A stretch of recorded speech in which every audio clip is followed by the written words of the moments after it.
John, something you just said is not consistent with what we were told last year. You're saying that you've always known there was a small number of al-Qaeda in Afghanistan. President Biden said, what interest do we have in Afghanistan at this point with al-Qaeda gone? Yeah, I mean, in a major way, al-Qaeda was not playing. No, wait, let me finish. They weren't playing a major role in operations or resourcing or planning in Afghanistan.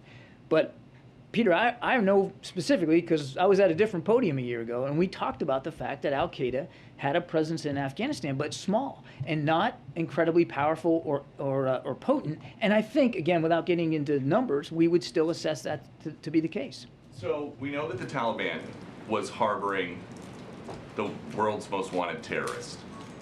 You guys gave a whole country to a bunch of people that are on the FBI most wanted list. What did you think was going to happen? I would take issue with the premise that we gave a whole country to terrorist groups. I mean, again, I'd encourage you to ask. Harboring the world's #1 terrorist. How is that not giving a country to a terrorist sympathizing group, if not giving them permission to have terrorists just sit on a balcony? The question, I mean, Peter, the way you asked that, it makes it sound like we owned Afghanistan a year ago. It wasn't our country. It was an independent sovereign state.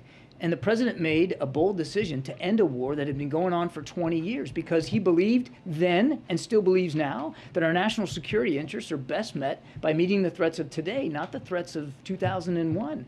And I don't want to relitigate the whole war here, but obviously no one anticipated the Ghani government to fall as fast as it did. But we said at the time that as we depart Afghanistan, we're going to keep vigilant. We're going to stay ready, and we're not going to let Afghanistan become a safe haven for terrorists who threaten our homeland. And this past weekend, we proved that case precisely. But so now that you know that the Taliban is not living up to the part of the deal that they made with the U.S. to not let Afghanistan be a place that terrorists feel like they can be safe, what are you going to do about it? Well, that gets to Peter's question. I'm not going to telegraph decisions that haven't been made or policy initiatives one way or the other. I would just say for some spectacular terrorist attack in the U.S. to then say, oh, well, there's terrorists if we were, Peter, in Afghanistan. Now we can go get them. If we were, Peter, then we wouldn't have taken the hit on Saturday, the strike that we took on Mr. Zawahiri, if we were just waiting. This isn't about waiting. It's about watching. And we watched very closely, and we acted on what we learned. And I would go so far as to say not only the American people are safer as a result of President Biden's decision, but the rest of the world is safer. Does that mean that the threat from al-Qaeda is over? No, of course it's not.